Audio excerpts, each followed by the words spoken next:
All right, the S&P 500 is on an upward swing. There's no doubt about it. The market was dropping there for about 2 or 3 weeks. Red candles dominated the action in the market, and then we started to pop.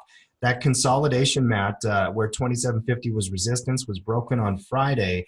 Here we are on a nice carry-through day, $18 to the upside, 0. What is that, 6.7 or 5.7?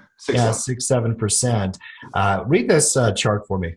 The strong carry through, and this is exactly what you want to see when you're starting to show momentum coming in.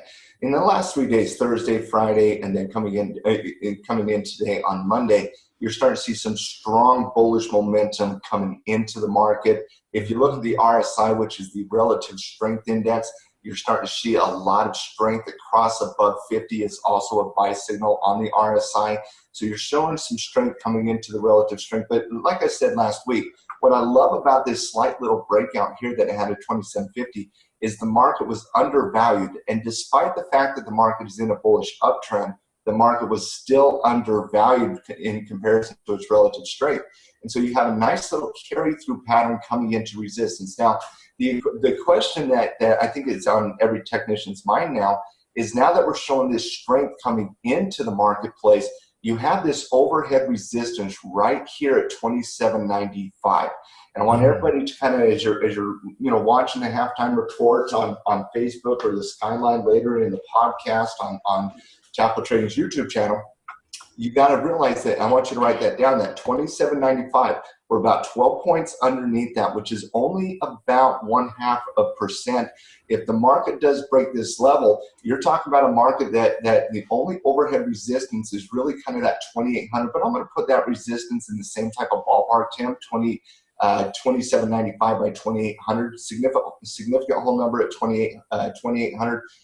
Previous candles right here at 27.95. So I'm going to call an official breakout only above 2,800. And if it breaks out at 2,800, the only thing standing above it to its all-time highs is 2878. And the market's showing a lot of momentum coming here. Big candles typically have follow through. Their momentum-based candles, kind of like what Sir Isaac Newton said many, many, many years ago. Things in motion have a tendency, Tim, to stay in motion. The market is now in motion. It has momentum behind it. The bulls see that. They're getting encouraged. The bears see that. They're getting discouraged. The bears take a step back. The bulls are winning the day. And I expect this to kind of follow through up into resistance. I'm not yet prepared to call for a breakout at 2,800. I want to see it first. But that's in the S&P 500. It's got a lot of strength behind it. We are approaching our earnings season, which can throw a monkey wrench. We'll talk about that here in just 1 second. But I'm a bull this week coming into the marketplace. I think the market's showing a lot of momentum behind it. The trade wars, they're going to be ongoing. It's going to be, uncertain into that, volatile into that. But as of now, Tim, the market hasn't really concerned about that. Looking at the other market indexes very quickly, looking at the NASDAQ here. NASDAQ's showing some strength, but again, it's not as strong as the S&P 500 right now, just up 0.4% today, 28 points on the day, underneath its resistance level at 2358. Still showing strength in the market is the NASDAQ. However, the Dow Jones looking probably the weakest of the indexes, Tim. It's underperformed most in the market for the whole year, not just right now. I mean, the Dow and really the industrials, because of so much of the global industrial risk that has come from the trade wars and the tariffs, they have underperformed a lot. But this is actually a really good candle here today, Matt. It's very bullish, and it did get back up above its moving averages, both in the 50-day period, the 200-day period last week, and now the 20-period moving average. So it is showing some strength, but Tim, it still has pivots down. And so you still have a short-term support pivot that is lower than the previous support pivot. You're still underneath resistance levels. And even if this runs into resistance at 2,500, then ultimately up here at 25,400, at that point, is it really going to run even more than that? I think the Dow's going to continue to underperform, even though it's the strongest of the indexes today.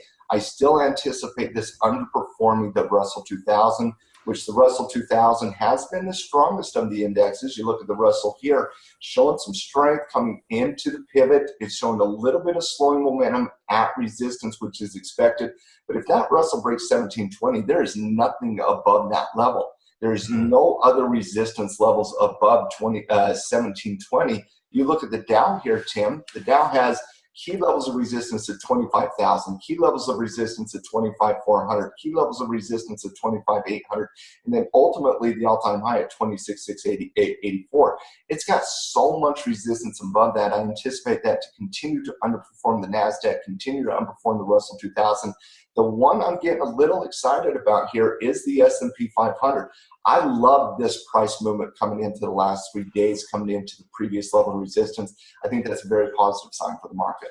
U.S. markets have outperformed global markets and Chinese markets and almost every other market. You know, the reality is there's so much strength right now in the S&P, and the market is bullish.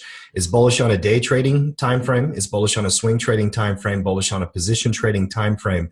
There's still a lot of risk on the investor time frame, in my opinion. Now, that can be debated, like everything in a market. Naysayers today, Matt, would point to light volume on the run and a lack of news as to why the market is following through. But there's an old mindset in trading. No news is good news, okay? And you don't have to have some strong economic report that's going to allow the bulls to come in and justify why it's going up. If the markets are going up, they're going up. And one thing I want you to do is go to a heat map and actually let's talk about earnings season. Because I just want to say one thing to that before we go to the heat map. Yep. I think everybody understands that at some point the market's going to have a deep correction. I think we all anticipate that. But trying to pick the timing of that is impossible. It's absolutely impossible. You can look at historical patterns, historical market cycles, and this market is breaking the mold. It really is. I mean, we're now going 9.5 years into this bull market. That is far beyond the average market cycle. The Fed started coming off quantitative easing in 2015, started reshuffling their balance sheet in 16, 17, and 18. Just in the last month, they've gotten rid of about $87 billion in basically bonds that they've had in their through their quantitative easing program. You're going through a rising interest rate environment, and this market is not responding the same way it has historically. I do anticipate at some point to have a deep correction in the market, right? Whether that's 20, 30, 40, 50%, nobody knows, but I do anticipate a correction. I think everybody anticipates a correction, but you cannot pick that. You can't say this is going to be the time where this is going to happen, because we've seen this over the last 3 years play out. You have to trade the price action. And until the price action tells you otherwise, then don't listen to the doomsdayers. Don't listen to the naysayers. Don't listen to the talking heads. Listen to yourself. This is showing momentum coming into resistance. A breakout of resistance is a very strong bullish indicator. It has not done that yet, but I do love the momentum going into it. You know, there's not a lot of catalysts this week. We do have a CPI report on Thursday, which could be key. You know, very, very important report, the one that the Fed watches. You know, Matt, I was looking at some of the fundamental data and just what you're talking about. We do know there will be a massive correction at some point, but I have no idea when. We started the very first of the year with a 2018 prediction podcast that we did, and we talked about how I'm a late stage bear, you know, but in terms of the secular bear market, where it's going to come from at some point, we just don't know when. Right now, Matt, inflation's at 2%. They've been raising rates like you talked about. Things have been fine. The markets keep going up, and with a $1.5 trillion worth of tax cuts, it's going to be really interesting to see if these companies are taking advantage of that, which is why I believe the earnings season in July is going to be very, very key for this market. This week alone, we have a few different S&P 500 companies coming up, and I want you to show on this heat map how we look up the earnings dates and talk a little bit about the cycle. Okay, well, there's a couple. We love heat maps, and the heat map we're looking over here is Tap and Trading, but you can look at one-day performance to kind of see the marketplace, what's happening in the market. For example, you know, you in the technology sector, you got a little mixed bag in technology today. Utilities are getting absolutely crushed today, you know, down over 1% on average. And the utilities typically will trade inverted the market. If the market is doing really, really well, utilities don't have a lot of money coming into it. As you've seen a couple of those down days over the last week, 2 weeks, you've seen utilities do really, really well. Utilities getting kind of spanked right now. Financials, across the board, financials are doing great today. Citibank up 2%, JP Morgan up 2.6%, Bank of America up 2.96%. Just financials doing really, really well. Now, the concern I have about that financial sector, though, is based on earnings. And if you'll see here, this is how you kind of look at the earnings. And if you look at the scale down here, you know, if you're before earnings, it's really, really pink. plus 15 days, purple is 30 days, after earnings kind of goes into the blue. So as you can see, we got bright pink across the board here, Tim. That tells you got a lot of earnings coming up. And with especially financial doing very strong today, look at the financial sector that's reporting. July 16th, Bank of America. July 13th, Wells Fargo. July 13th, Citibank. PNC, July 13th. CMA, July 17th. So you have a lot of very, very important earnings coming up. Now, Tim, what is the importance for the listeners out there? What is the importance of earnings season? Well, I mean, it drives the fundamentals of the market. One of the most important things we look at fundamentally are called multiples, the PE ratio, the forward PE ratio based on guidance. And really, let me simplify it. It's the report card for a company. Yeah. It's a report card that the company, being a public company, tells the investors and the market how well they're doing. Look at the size of those companies right there, Matt. JP Morgan, Bank of America, Wells Fargo are some of the biggest. Massive companies. They're all coming up this week. And by the way, you reduce taxes, you have all kinds of trading volatility going on. How these banks fare is going to set up a lot of earnings season. Now, obviously, in my opinion, technology is going to be more important. When we get into the tech sector earnings, Amazon, Google, Microsoft, Facebook later in the month, that to me is where I'm going to be focused the most. But I think a lot of the banks, when you dig into how well they've done, it can tell you a lot about the current environment, especially when the environment we're in is about debt and interest rates and the 2- and 10-year treasury relationships and all the things that are going on internationally. I'm going to be really paying attention. Well, and the Fed does this thing called the stress test, where they basically test the bank's liquidity, their solvency, and whatnot. And some of these banks have shown concern with the Fed stress test recently. Deutsche Bank has shown concern for many years now. But JP Morgan, Citibank, Bank of America, Wells Fargo, Goldman Sachs, these types of institutional banks, lending banks, they've had some concerns from a liquidity perspective, some concerns from a stress test perspective. So I'm very interested in seeing how they respond to the recent earnings, especially in light of what the dollar's been doing. Now, a couple things on earnings are reported, Tim. You have earnings per share, you have what's called forward guidance, and you have net revenue. And these analysts come out there with these expectations. For example, Bank of America reports on July 16th. The earnings whisper, which is the analyst kind of expectation, is 64 cents per share. The consensus is 0.6 cents. So earnings whisper, it thinks that they're going to do slightly better than the consensus of 0.6. Net revenue, they expect about 22.93 billion is what they expect to actually happen. Now, those expectations are kind of already, it's kind of setting the bar, right? You would think like a lot of people think, well, if they're making money, then they should be going up. Well, that's not the equation. Companies, publicly traded companies, don't trade for the here and now. They trade for future expectation. And so if everybody expects, Bank of America to make $22.93 billion and they make $21.58 billion, how will Bank of America typically respond to? Well, I mean, if they come out and they miss expectations, they're going to drop. If they beat expectations, they're going to rise in general. Now, remember, you have top line, bottom line numbers, but you also have the conference call. You have the messaging. There's a lot of reasons why a company will go up or down. And you can think of it almost like this. I mean, we're trying to read between the lines of what the report card says. If you've got a student in school, high school age, 16 years old, they bring the report card home. They've got 5 grades, A, B, A. But then you look over here at they were tardy 12 times. And then there's some comments down here on the bottom and one of their teachers is concerned. There's more to it than just the numbers, right? You would hope that it could be just as analytical and numbers driven as just tell me what the numbers are, but it's not just that. I agree with that, but I would say the numbers are the most important factor in that because they have to have a baseline to kind of go off of. Everybody knows Apple makes $10 billion a quarter in profit, not revenue, in profit, right? So if they make less than that, the typical market will respond negative. If they make more than that, the market will respond positive. So even though there is that conference call, I do believe that the numbers are the most important factor. Earnings per share, revenue, forward guidance. Now, as an investor versus a trader, you might respond differently to earnings. As an investor, the only thing you're really concerned about earnings is whether or not you should hedge the risk. Would you agree with that?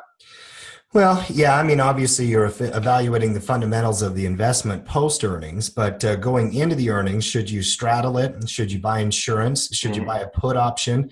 If you're doing a covered call, should you uncover it so that you have more upside if you do catch a good earnings? One of the worst strategies to carry through earnings, Matt, is the covered call because you cap your gains and you take downside risk. And I see a lot of beginners making that mistake where they hold cover calls through earnings instead of hedging it or doing something about it. You Well, know? if you're going to do the covered call coming into earnings, I think it's important to hedge it with the caller. Yeah. And for those of you who are new to the market, basically the covered call is you're buying the stock, number one, you're selling a short-term call against it to cash flow is basically what you're doing, right? You're capping your gains. So you take Bank of America, for example, which is a stock on the Tackle 25, which is a covered call list over there at Tackle Trading. Bank of America has earnings right here. Let's say you're covered coming into it, right? So let's say you go out, you sell this 31 Delta, that $30 strike price. So the current stock price is $28.86. You've sold the $30 call option, which means you have captured gains above $30. You can't make more than 30, right? So if on the earnings report, let's say Bank of America has an absolutely fantastic earnings report and it goes to $34, which would not happen on a bank stock. You're not going to see that much volatility. No, you're not going to see a 15% gap, most likely. Obviously, but let's just say hypothetically we see that occurring, right? Well, then that just means you can sell your stock for 30, even though it's at 35 now, right? That's what you're talking about in capping your gains. Now, obviously, if Bank of America stays sideways or down, you're going to cash flow that $39, $40 per contract is what you're going to do. But let's say Bank of America gaps down to $24, right? Well, you're going to show a loss. You only hedged 39 cents of that $4 loss. That's what you're talking about with that downside movement. And so what the trader can do is they can say, well, let me go buy a $28 put option here, right? So let me go buy a $28 put option, and basically you're taking out the risk of the equation. You're taking out the volatility of the earnings event, and you're saying, okay, I don't care if it goes to 35 or 24. I know I have myself protected against the earnings gap. Now, typically speaking, Bank of America, if you come back to here. By the way, I just got to have some fun with this. Yeah. That's like popping your collar, Matt. You know, I didn't want to. You didn't want to acknowledge that, but that's kind of like popping your collar. I saw it. I'm like, what are you, John Travolta from Saturday Night? Oh, I'm a trading nerd. I'm sorry. But point remains, though, if you look at Bank of America in its history, Tim, Bank of America doesn't have a tendency to move a lot on earnings. It doesn't have a tendency to move a lot. It's a very, very established company. It's a very, very liquid company. It's a massively market cap company. And when you deal with these massive companies, it takes a lot to get them moving a lot, right? They're like a freight train to a certain extent. It takes a little bit of time to get them moving. But so I'm not expecting that much movement here. But if I wanted to take the risk out of the equation, I could certainly call it the trade. Sure. And actually what you just said is one of the reasons why if you're very, very conservative and an experienced trader, you can play short volatility on $100 billion plus companies. Now, that's not what we're going to talk about today. But I love earnings season. Obviously, we're going to be talking about it every day, Matt, because we are now entering it, and there are going to be companies coming out with these numbers as well. I'm very excited about that, by the way, because, in our community with Tackle Trading, Trading Justice, Legacy Education, in our communities, we talk about earnings a lot, right? But very rarely do you have something where you're analyzing that on a daily basis. And I think this is going to be a wonderful opportunity for new traders, new investors to kind of see how traders approach earnings season, because it is the most volatile event of any publicly traded company. Now, by the way, Matt, what do you think of the look? Pop the collar. I think you should change it immediately. All right. I'll take the advice of my big brother, but yeah, it is kind of like that. Let's take a look at the companies that we picked here today, Matt, to highlight. Number one is I want to take a look at Twitter and the chart. That news from Twitter, to me, I actually love the news. I love what they're doing. I think that the reaction and the response of the market is understandable. They have concerned about it fundamentally, and the reality is Twitter just ran 50% in the last, what is it? It went from $25 to $47. It almost doubled there for a 3-month stretch. So a big red candle is concerning. It might create a pullback. But what's going on with Twitter here, Matt? Well, number one, you shouldn't have been in the trade if you were in the trade. That's number one. I mean, you've had a massive appreciation over the last couple months in Twitter. It's going stagnant. Any trader would have been out of this. That's number one. The only people that would have been impacted by today are long-term investors, and they've been making quite a bit of money on Twitter over the last couple of years. So they're not even that big of concern about an 8%. Twitter's very, very volatile. A couple things. Number one, I want to say that I love what Twitter's doing. Okay, I am so sick of the robotics, the bot accounts, the fake accounts, the propaganda accounts on social media. I think Mark Zuckerberg and Jack and these people from Facebook, Twitter need to do a much better job of securing real people's accounts instead of fake bot accounts. So I love what Jack is doing from Twitter. Just absolutely love it. But again, you're talking about 70 million accounts, 70 million accounts that are tweeting constantly, right? And a lot of these are just robotic accounts, and they're tweeting constantly, and they're resharing and liking and commenting on Donald Trump's post on here and Putin's post on that, whatever it is. That's going to have a little bit of a sticker shock when you read a report on Monday morning and you're an investor or you're an analyst and you're looking at Twitter and saying, oh, they've dropped 70 million accounts, right? Mm-hmm. That is going to be a big headline number, and that's kind of what you see here. Now, I'm going to tell you right now, though, Tim, I still see this as bullish, right? Now, obviously, we'll pull it back to a long-term chart because I think that's always important when you're first looking at a company is to look at different time frames. Absolutely. And again, when I say I'm bullish here, I'm obviously not today, right? Because again, don't catch a falling knife. You let it hit the ground first. But I am looking for a potential buying opportunity on Twitter over the next couple of weeks. If you look at the weekly chart here, you're showing massive movement coming into this. Trend is very, very strong. It's overextended. Expect that drop. If I could get a drop, and I say if I could get a drop, but that's kind of what I'm looking for. If I could get a drop down into this $35 level, and maybe earnings does that, Tim. Maybe earnings drives it back down. Nobody ever knows. I'm telling you what I need for me to make a trading decision. I need Twitter to come back down into its long-term primary growth trend. I don't want to pay premium for it. I'm looking at this 20-period moving average on the weekly. I'm looking at this previous pivot on the weekly chart right at 35. But you've also got a nice solid trend line kind of develop. Excuse me here, I clicked the wrong button there. You got a nice little trend line kind of developing right there as well. And so you got this nice primary growth trend happening, not something over the next 2 weeks, 3 weeks, months, maybe even 2 months. I don't know how long it's going to take, but that's what I'm looking for on Twitter. You're seeing massive growth over the last 6 months on Twitter. Look for that to come back down to its primary trend line, and I think that could be a very good opportunity. I've become very active on Twitter the last couple of years, and I will tell you the nature of the conversation is all dependent on how you use it. It can be very productive, very effective, and if they are getting rid of it, I think they're doing the right thing from a long-term perspective.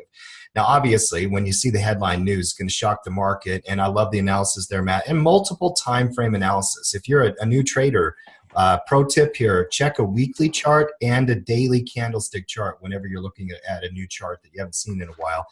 Let's look at PayPal, Matt. And PayPal's a Tackle 25 stock. Our Tackle 25 list is our baby. I mean, we love that list, and we go through and we really pick them and take a lot of time. PayPal was a no-brainer to start the year, Mm-hmm. We had this company pegged, we targeted it, we talked about it, and now here we are strengthening.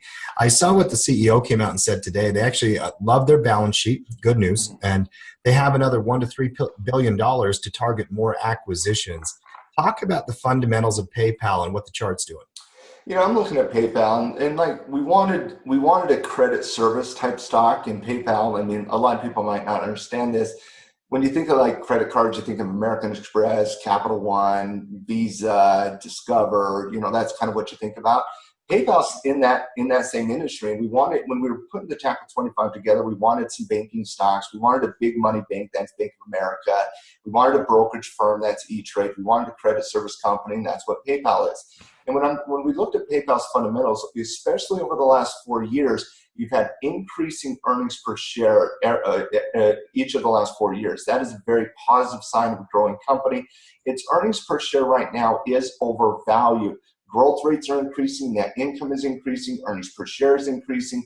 The only concern we had at the time was a little bit overvalued. Now, PayPal's P ratio was about 30 when we added it to the list. So obviously it's got a little higher than that, but I still like the balance sheet of PayPal. I like the fundamentals of PayPal. And now I'm starting to really, really like the trend of PayPal as well. When you're looking at PayPal in the first part of the year, you just have this massive sideways channel, really, is all you have. Mm-hmm. Now, when you and I are putting the top of 25 together, we put it out there for the first of the year, and the first of the year was right here, right? And it started to kind of just create this sideways channel, but we're starting to break out of that sideways channel. And if you look at this is called a 52-week high, is what this is called. And that's exactly where you're at right now. You're at that 52-week high. A breakout of the 52-week high is a very, very positive sign. For a lot of new investors and traders, they always think about, well, I should have bought it down here. Well, yeah, what ifs and could ifs and should have. You should have, but you weren't there, or you weren't paying attention, or you weren't on the halftime report for Trading Justice because we nailed this one. But the reality is a lot of people, they look at this and they said, well, I wish I would have bought it down here at 72. Well, you never would have bought that at 72. Nobody ever would have bought that at 72. You got to make decisions at the time. I'm looking at this potential breakout right here at about, if you call it about 86 to 87, that's about the range. I mean, you got to put a number to it. I'm going to put the number at 86.5. So I'm putting resistance here at 86.5. I could totally respect somebody who went to the all-time highs at 87.5. Now, Tim, I've been asked this question more times than I can count.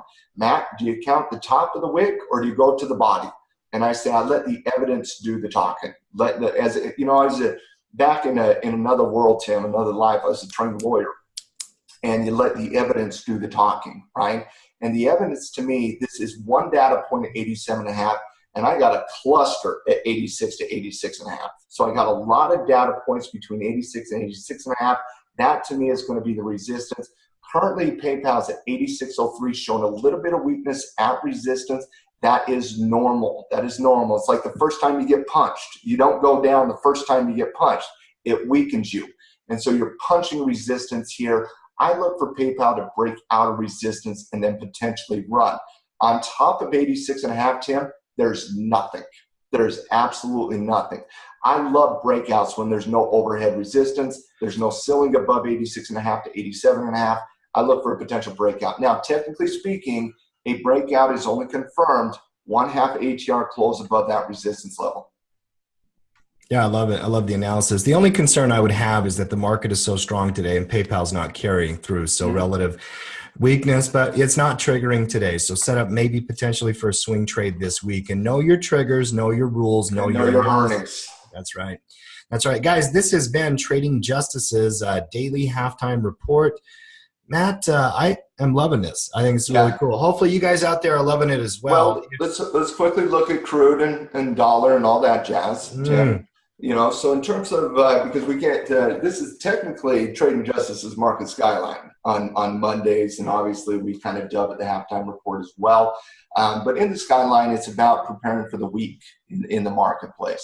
And when you're typically preparing for the week, you got to really prepare for crude oil, the dollar, gold, volatility, Bitcoin, and obviously the market itself. Tim, looking at crude oil right now, you trade a lot of crude, okay? I don't see any analysis different than what we were talking about last week, but are you expecting something different this week? So you don't want to let me end the show on time, is what you're telling me. No, I want to do what we're supposed to do.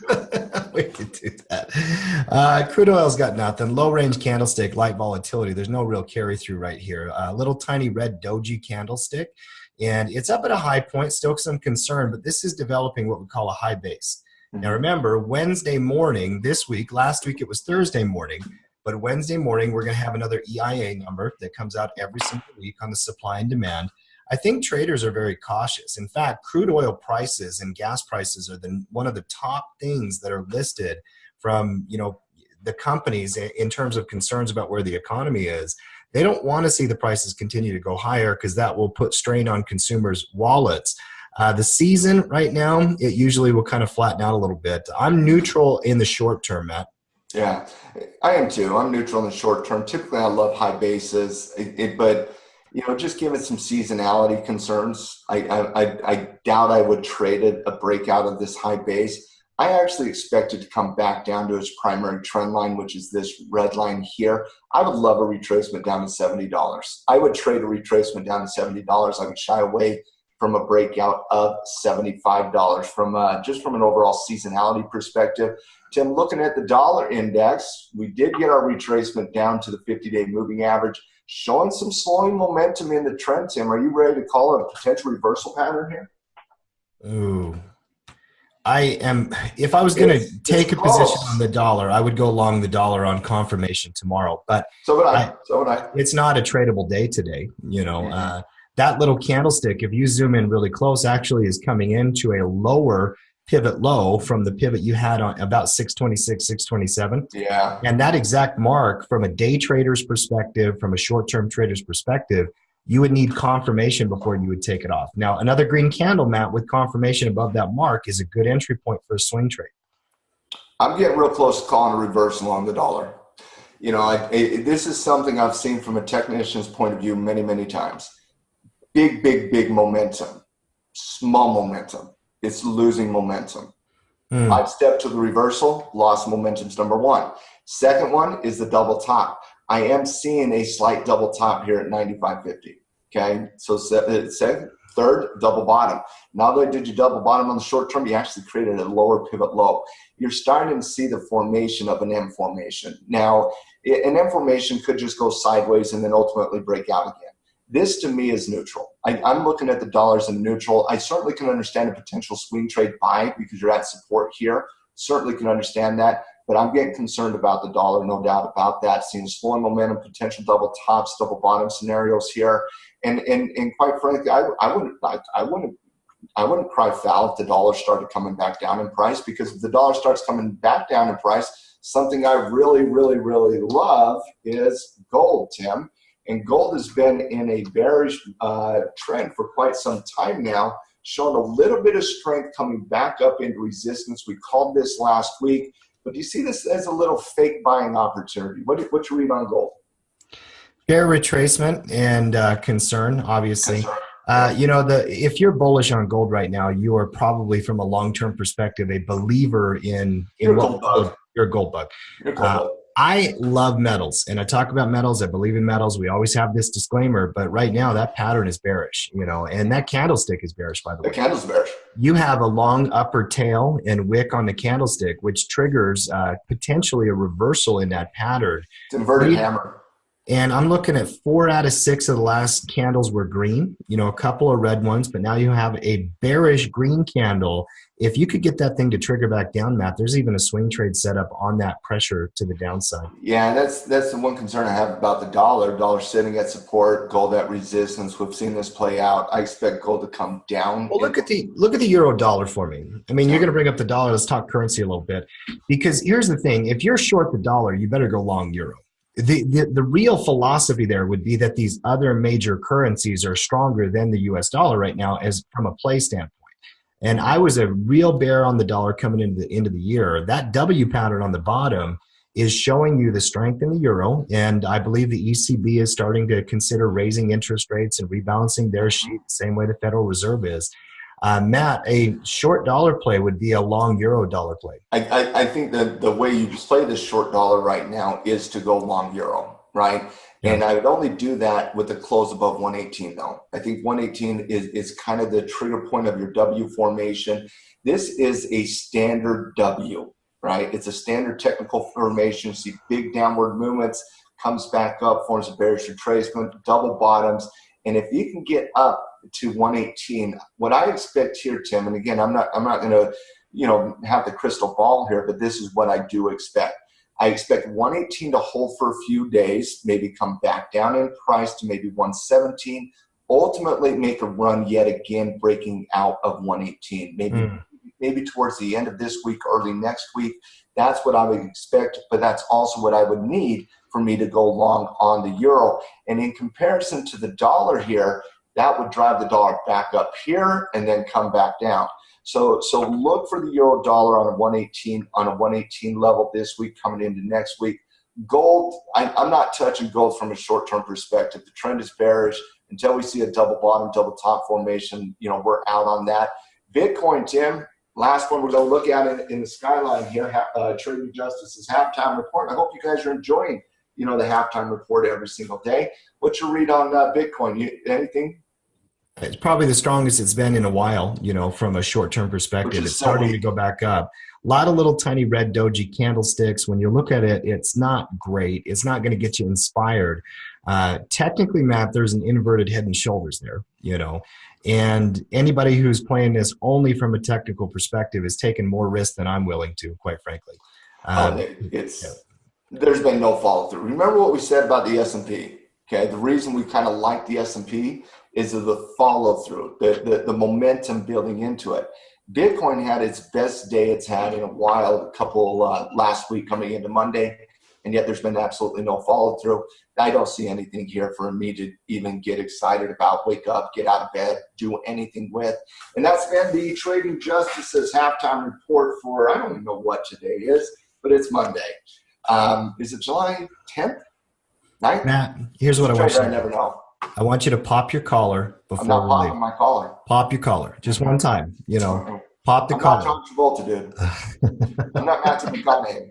I guarantee you popped your collar at some point in your life. I've never popped my collar.